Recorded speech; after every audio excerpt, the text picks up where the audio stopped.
बिस्मिल्लाहिर्रहमानिर्रहीम। अस्सलाम वालेकुम नाज़रीन, मैं हूं फ़याज़ महमूद और आप देख रहे हैं फ़याज़ महमूद यूट्यूब चैनल।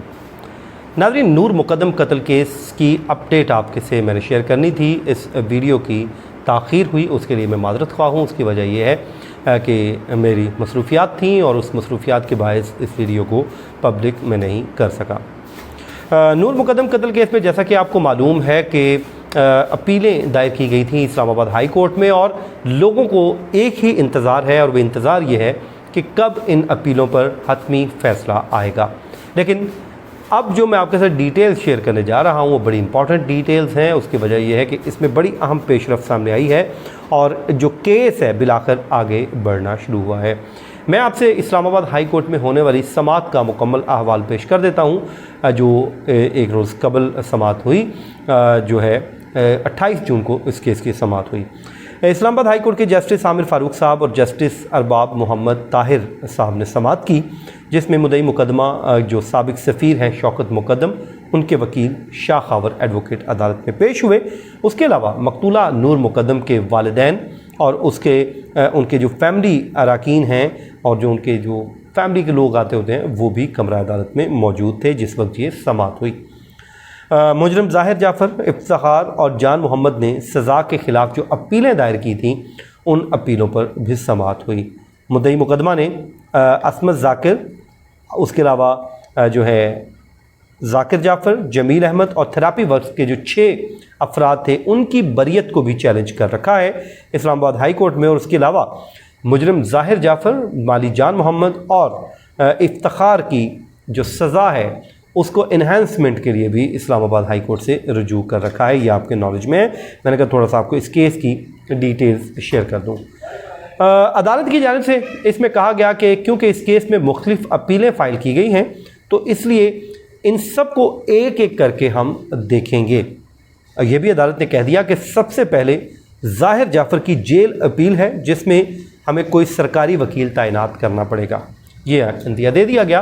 अदालत ने कहा कि ज़ाहिर जाफ़र ने जेल से अपनी सज़ा के ख़िलाफ़ अपील दायर की है और उस पर अदालत ने यह फ़ैसला किया है कि उस पर एक सरकारी वकील तैनात करना पड़ सकता है। ये रिमार्क्स दिए हैं जिस पे वकील ने कहा कि मुझे फ़ोन पर उस्मान शरीफ खोसा एडवोकेट ने कहा है कि मैं ज़ाहिर जाफ़र की तरफ से पैरवी करूँगा।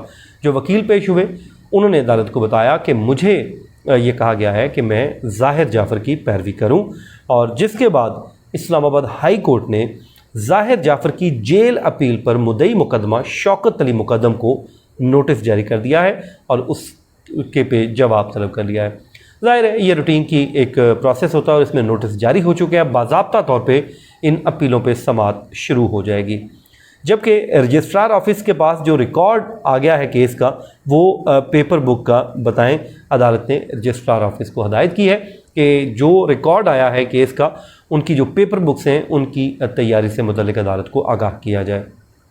शौकत मुक़द्दम और स्टेट की अपीलों पर मुजरिमों को सज़ा बढ़ाने की दरख्वास्त पर आइंदा समात पर अदालत ने दलाइल भी तलब कर लिए। बहुत इंपॉर्टेंट डेवलपमेंट है कि इस अपील पे उतना टाइम नहीं लगा जितना आमतौर पे लगता है, लेकिन इसमें अदालत ने जल्द इस पर रिमार्क्स दिए हैं और ये भी कहा है कि आइंदा समात पर इस पर दलाइल शुरू हो जाएंगे। जबकि इफ्तिखार और जान मोहम्मद की जानिब से वकील कामरान मुर्तज़ा वो भी अदालत के सामने पेश हो गए हैं और उन्होंने बताया है कि वो उनकी केस की पैरवी करेंगे। 11 मुल्ज़िमान की बरियत के ख़िलाफ़ दरख्वास्तों में मुद्दई वकील को आइंदा समात पर दलाइल देने की हदायत की गई है क्योंकि इसमें 11 मुल्ज़िमान की बरियत को चैलेंज किया गया है उनकी जानिब से शौकत मुक़द्दम साहब की जानिब से। तो इसमें शाह खावर एडवोकेट अपने दलाइल का आगाज़ कर देंगे जो नेक्स्ट डेट ऑफ हियरिंग होगी। जबकि जान मोहम्मद के वकील कामरान मुर्तज़ा की जानिब से ईद से पहले इस केस को सुनने की इस्तदा की गई कि ईद आ रही है तो अदालत ये करे कि इस केस को जल्द से जल्द सुन ले क्योंकि लोग जेलों में पड़े हैं।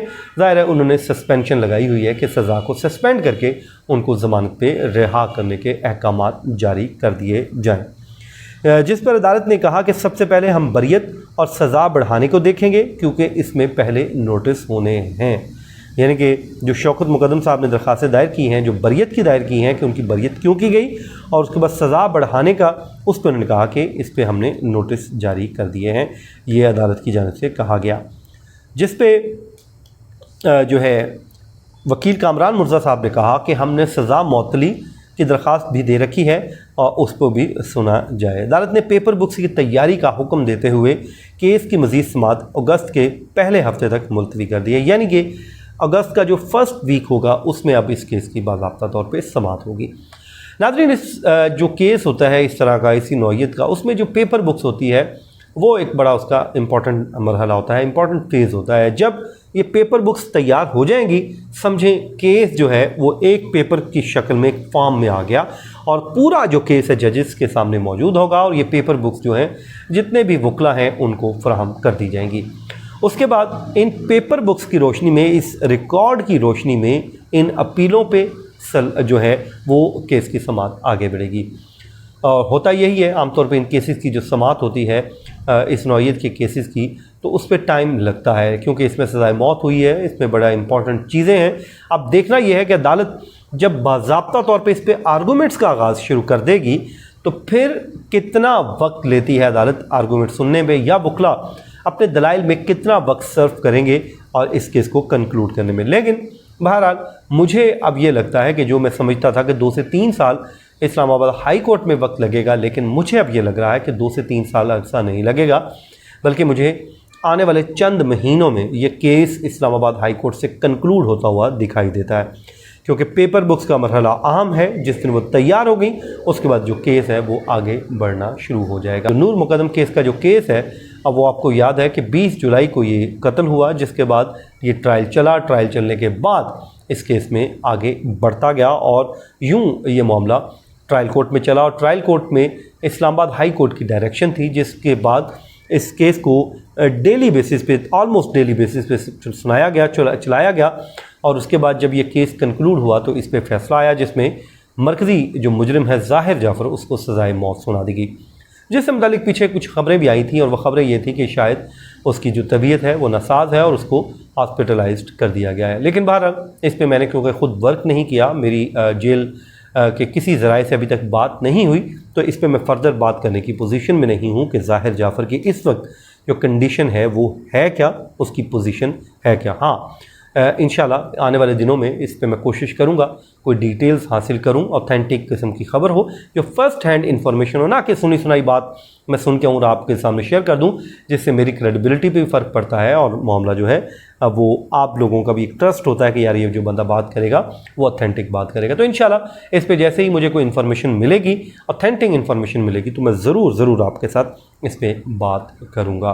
नाज़रीन, यह था आज का हमारा वीलॉग। अपनी दुआओं में याद रखिए। मुझे दीजिए इजाज़त। अल्लाह ने के बाद।